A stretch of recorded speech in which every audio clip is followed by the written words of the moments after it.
Hello, and thanks for attending this session.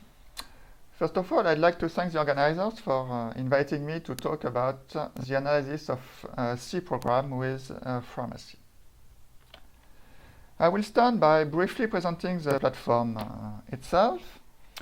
Then I will introduce a few verification activities that have been conducted with Pharmacy over real-life C programs.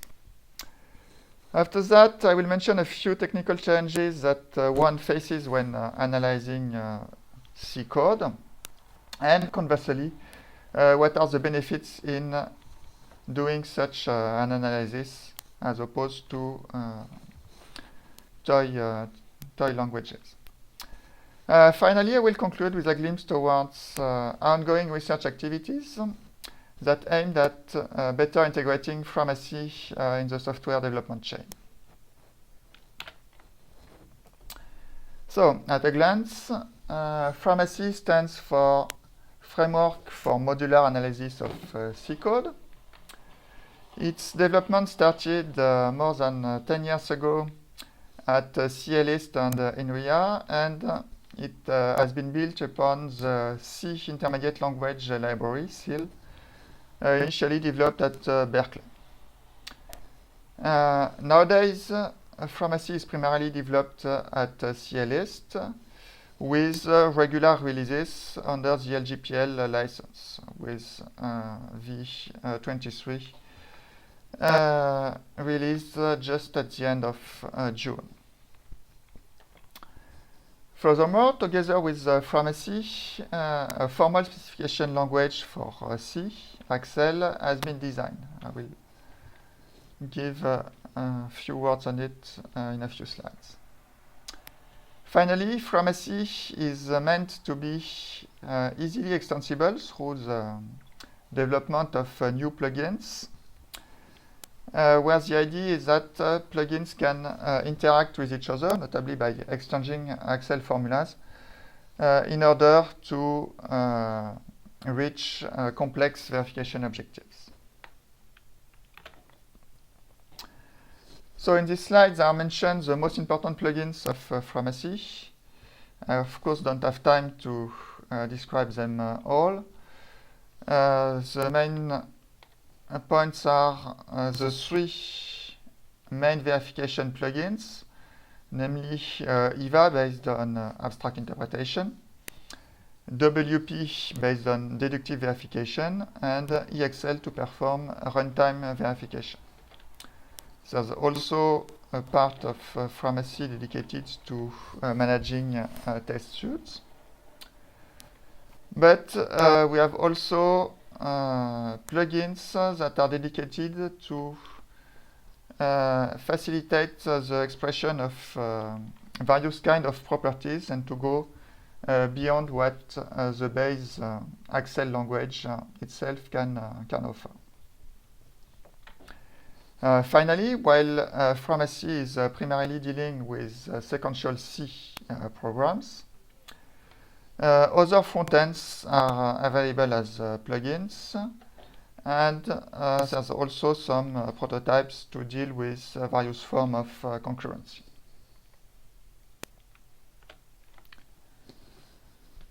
To conclude this very brief tour of Pharmacy, we'll have a few words about Axel. So its primary use is to let users specify functional properties about their code, notably in the classical form of function contracts, where you can say what the function expects from its callers as precondition, and what it guarantees in return as postcondition. Axel also allows plugins to state precisely which assumptions they make about the program state at some point, in the hope that such assumption can be proved by another plugin at some later point. In order to achieve that, Axel tries to remain independent from any particular analysis technique and is only based on the concepts that are present in the C standard itself. Just a quick example of Axel contracts to illustrate this kind of properties.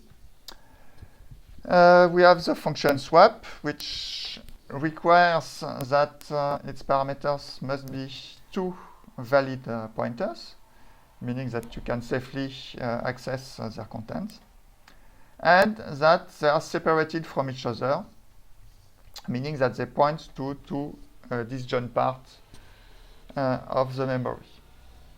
In exchange, it ensures that it will swap their contents, namely the new content of B will be the old content of A, and conversely.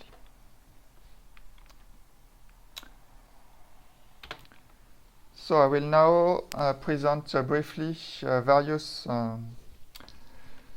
case studies in which Framacy has been involved.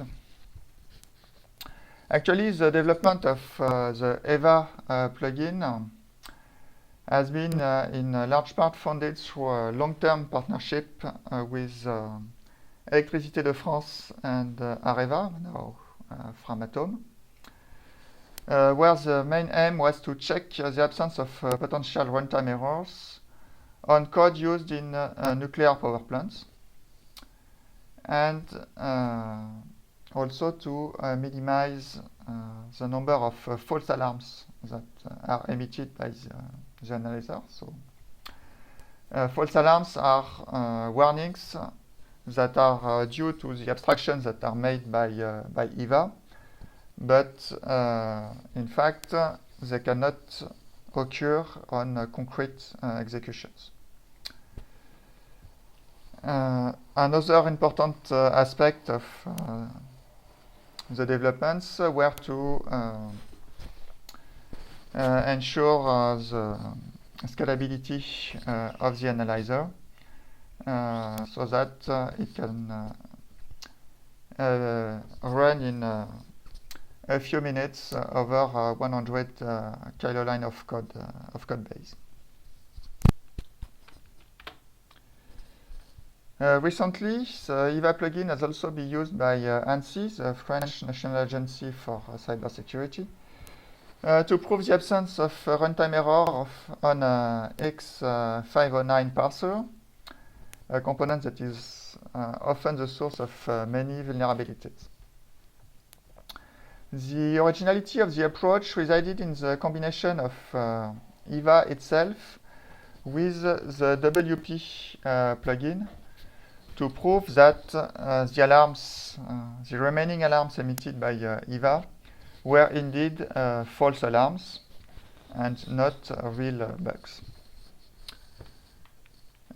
Furthermore, the parser was also a good test for EVA in the sense that it uses more complex data structure than what is typically found in the embedded code in nuclear power plants. Another prominent industrial usage of Framacy occurs at Airbus for proving functional properties over embedded C code, and this time uses the WP plugin. Again, this prompted many development in WP over the years, and the result is now fully integrated in Airbus software development chain, including some plugins that have been developed in-house for specific verification purposes. And this was described in a recent paper from Airbus. WP has also been used to prove, after fixing one bug that was discovered during the analysis, the list module inside the Contiki OS, which is an OS dedicated to IoT devices, so with low power needs. The main originality of the approach here resides in the use of ghost code, that is, code that exists solely for specification and verification purposes and does not interfere with the actual implementation that gets embedded in the device. So the use of Ghost code as an intermediate model between the real implementation and the formal specification written in Accel.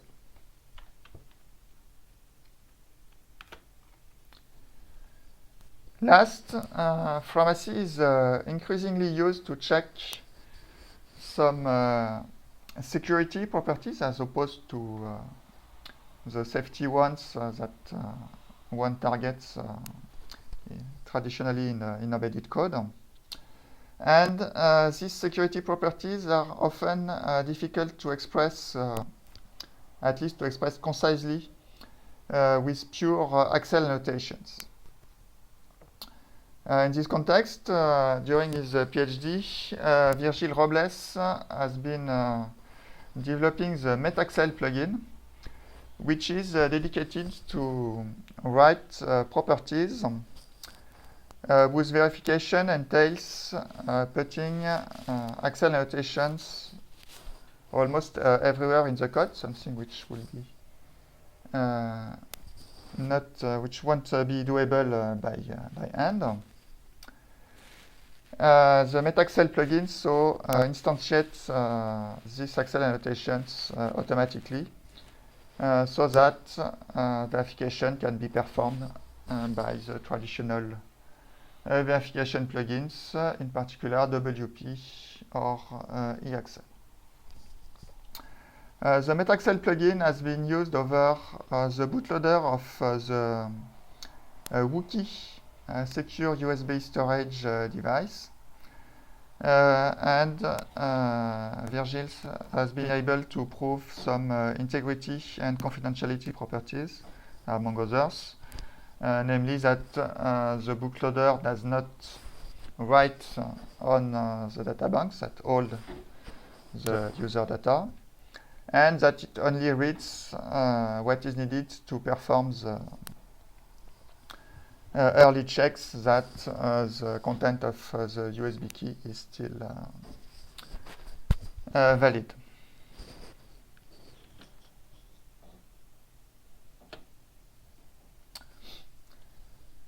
So these are a few prominent use cases that I wanted to highlight. Now I will explain what are some challenges that we face when attempting to analyze some C code. When starting a new case study, in fact, the first issue is not scientific, but a very technical one. Namely, if you take some code from a partner or from the internet, you first have to ensure that you have all the necessary headers and the third-party libraries that are needed to compile the code itself. Depending on your analysis objectives, you might also have to provide, so either to analyze also the library code or to provide stubs that will imitate the implementation. You often also have to figure out what is the appropriate set of preprocessing macros that you have to feed your preprocessor with, and potentially provide support for some vendor-dependent built-in functions or other built-in characteristics. Beyond simple or not so simple built-in functions, there are many implementation-specific behaviors and more generally extensions beyond the strict ISO-C language, which can be the source of interesting challenges. In Pharmacy, this is usually treated on a case-by-case basis, namely when some partner specifically asks for the support of a given feature, or when the case arises in a collaborative project over one of the use cases investigated by the project. This can be quite intricate, for instance, to be able to reproduce the various ways a user can customize the layout of structures with GCC using the pack pragma to have various alignment requirements, and this has also, of course, an effect on the representation of types that must be taken into account. Actually, there's no need for extensions. The C standard itself contains some interesting situations. It's sometimes extremely arcane, and you have various interactions between the different sections of the document that are sometimes a bit difficult to interpret. We can take, for instance, this example inspired from a defect report written by Robert Kribers during his formalization of C semantics in Coq, where it appears that perfectly compliant code can have completely non-deterministic values. Here, for instance, it is absolutely not guaranteed that reading twice from x0 will trigger the same value, even though we have multiplied x0 by 0, which should have given us 0, but the fact that we have an initialized value here means that every read access is non-deterministic according to the standard. In such context, Pharmacy sometimes takes a stricter view than the standard, and will, in this case, will emit an alarm about reading this uninitialized value. Even though, again, strictly speaking, this is not an undefined behavior in the sense of ISO C. Nevertheless, we suppose that if one wants to verify some code, they won't write something that way and expect that behavior.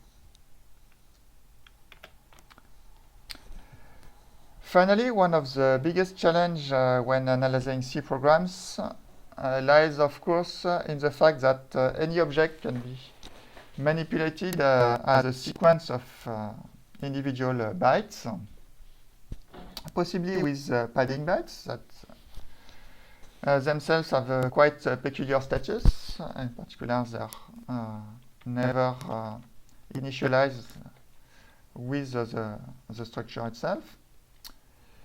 Furthermore, since pointers can be fully used, aliasing relations can also become pretty complex. In Pharmacy, the situation depends on the plugins. So EVA can cope with all low-level memory operations, albeit sometimes at the price of reduced precision, so possibly more false alarms.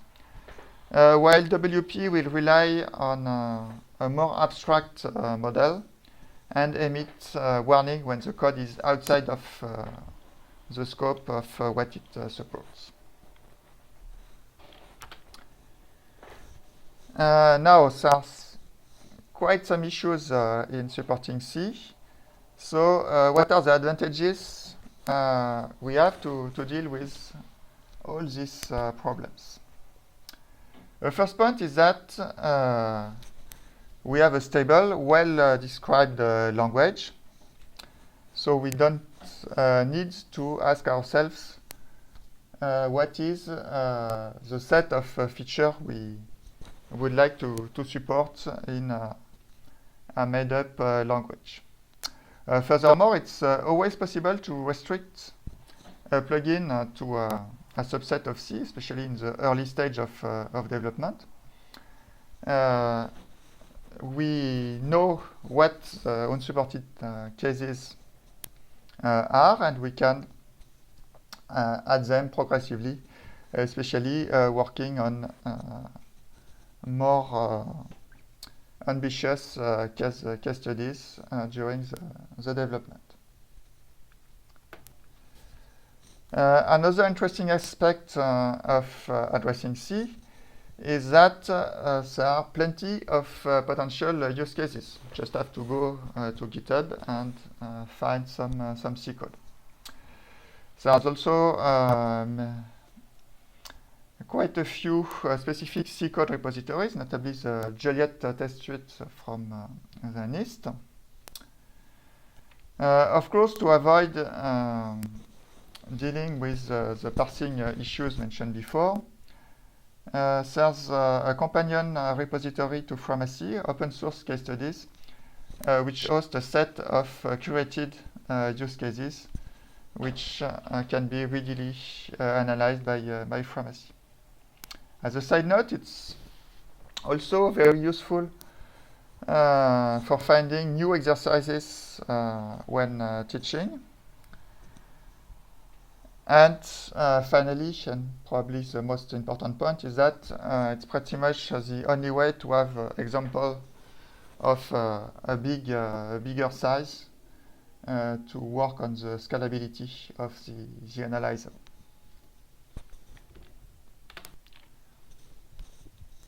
Another interesting aspect is that there are many people that have to deal with the same issue as you, so you can get some help from the community, especially the language lawyer tag on Stack Overflow if you have some issue with a particular aspect of the C standard.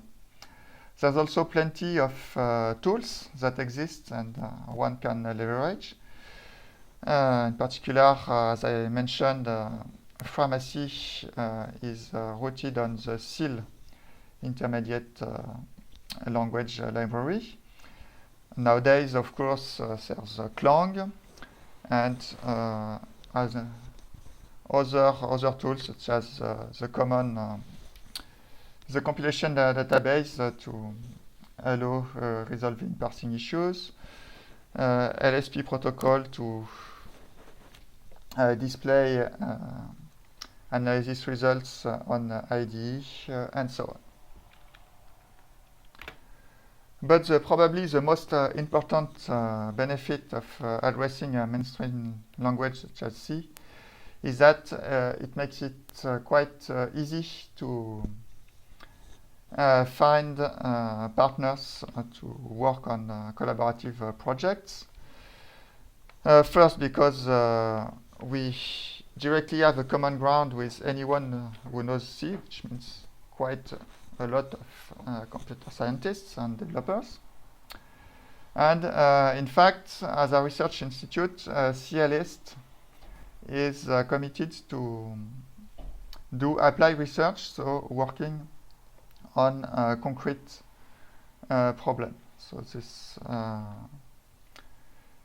this is really at the heart of our mission, and by working on such concrete problems, we ensure that we focus on real-world problems. Of course, it does not preclude working at a more fundamental level when exploring new research directions, but the overall goal is always to solve real problems.